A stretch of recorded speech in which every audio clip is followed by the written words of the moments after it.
All right. Well, next we're going to talk about C. Stephen Evans, and he's living, as far as I know. He was born in 1949. So again, we're taking 20th century people, so people who have been kind of inundated with apologetics. They know the terminology. They would define themselves as apologists, and so we're going to see what he has to say. So Evans is a Christian philosopher who has specialized throughout his career as an interpreter of Kierkegaard. Sometimes those are needed. So Bahnsen does this for Van Til, right? Van Til is speaking to a way different audience. Sometimes the language he uses isn't good for the church, and so Bahnsen comes around and has to not quite dumb it down, but he has to put the flavor on it that people will chew it up and eat it as well.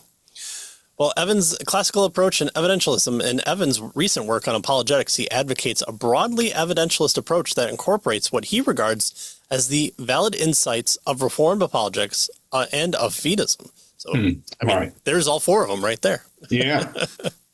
And so first they start with this evidentialism. They say that Evans is an evidentialist, and it's clear from the way that he approaches theistic proofs.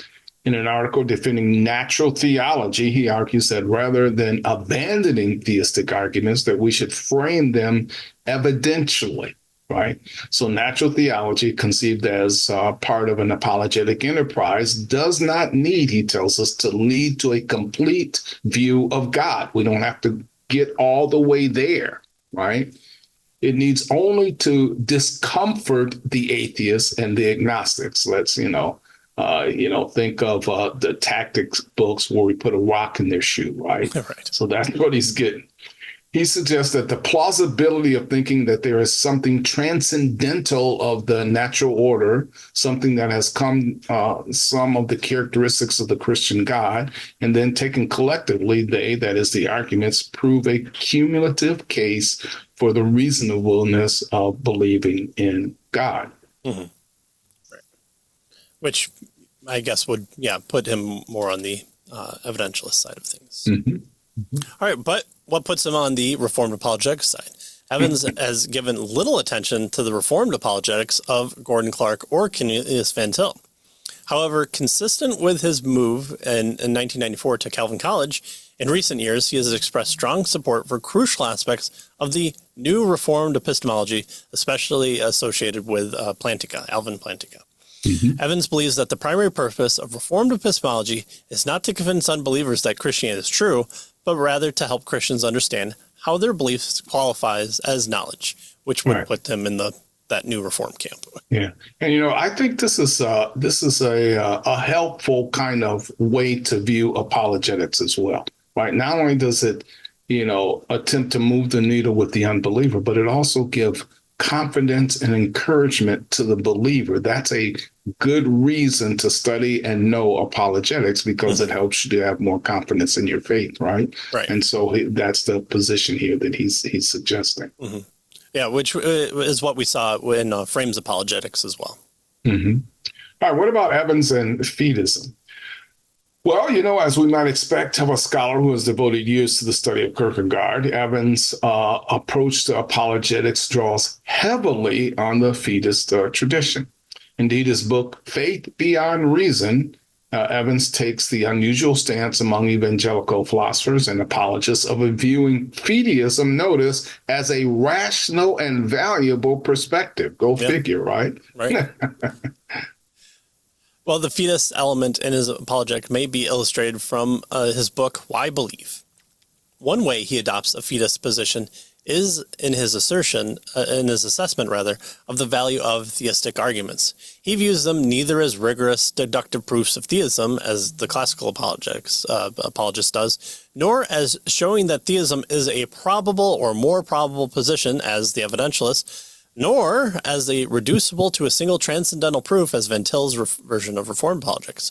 Rather, he concludes that the natural theology arguments should be viewed as bringing to people's attention natural signs, elements of nature that function as signs, pointers, or clues to God's reality, which is kind of that Romans 1 aspect there. Right.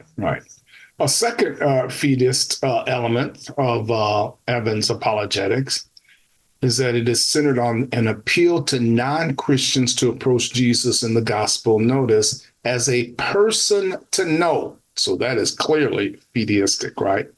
People do not become Christians, he tells us, merely by considering evidence or arguments, because first, there's a gap between an intellectual recognition of who Jesus is and a commitment to him. And so, arguments don't necessarily get us there. It has to be a commitment to a person, which is clearly a fetus kind of move here.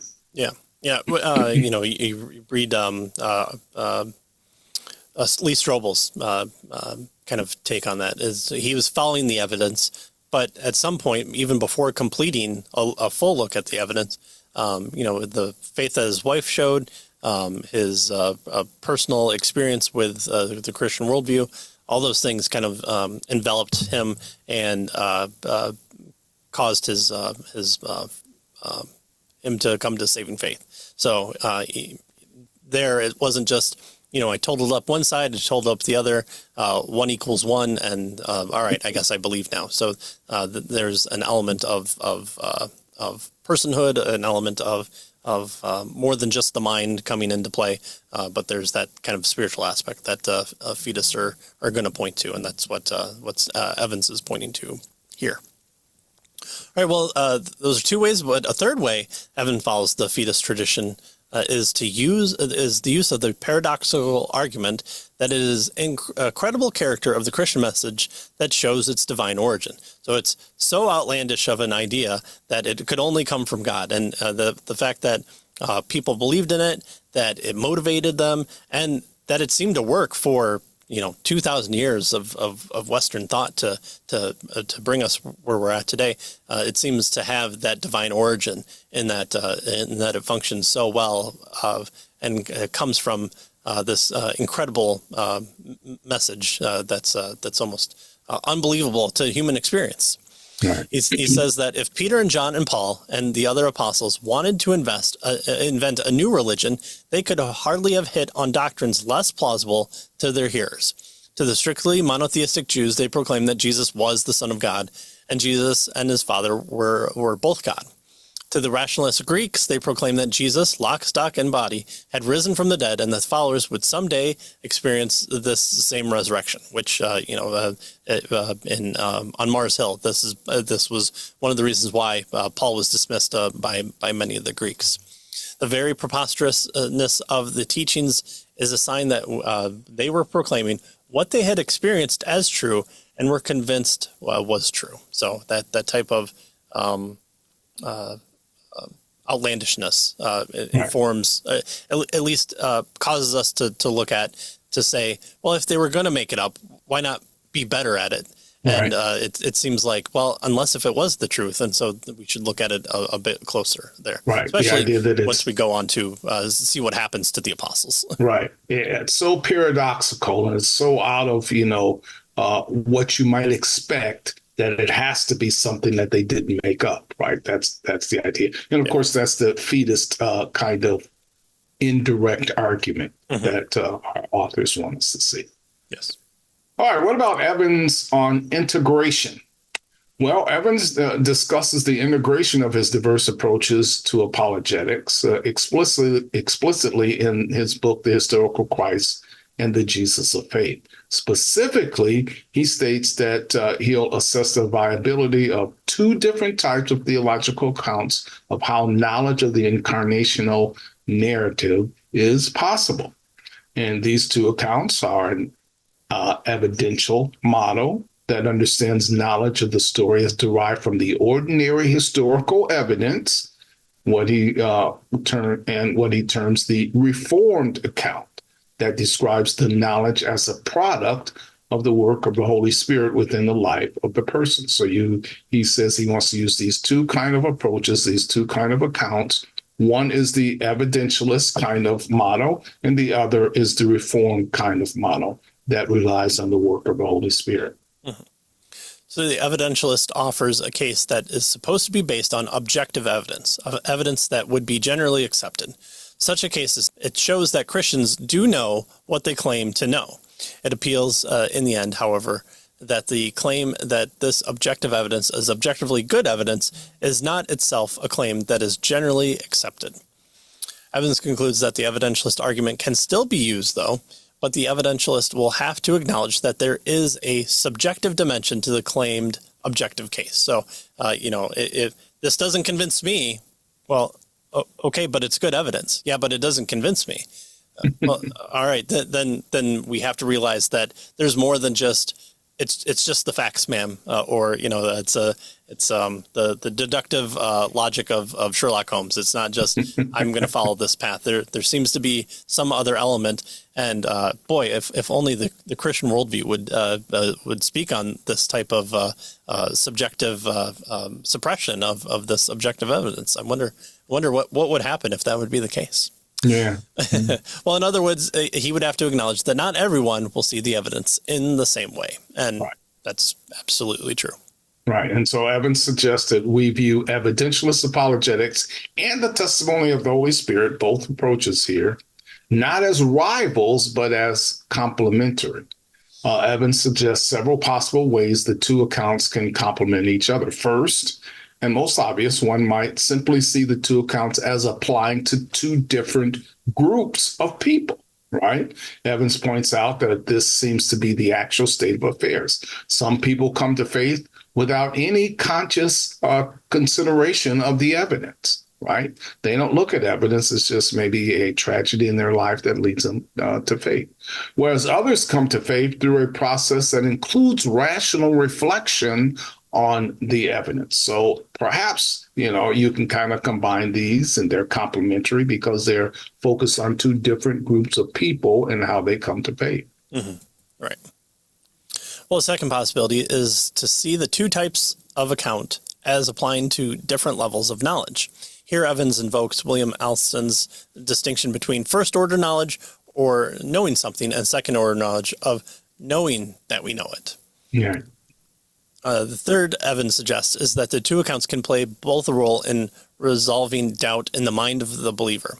A general doubt about whether I really know that I know can be resolved by an appeal to the circular kind of justification.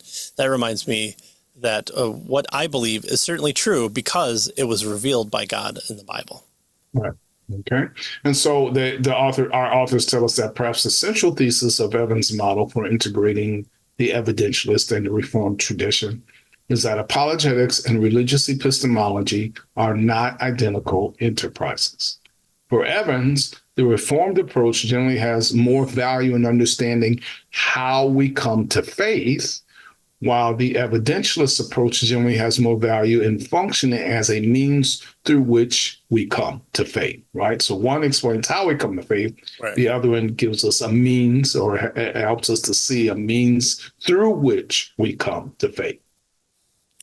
I don't want to argue so soon against Evans and the approach, but it doesn't have to be one or the other here. we could say, yes, it informs our approach generally, and then we can use other means. We just have to, we understand as Reformed people that the basis has to be struck first. And you're speaking to people either who don't have a basis, but who will hopefully agree with those evidential insights, but that doesn't mean that we can't use them. But once it could always be rejected as having no basis in the mind of the unbeliever, that's where we will need to take a step back.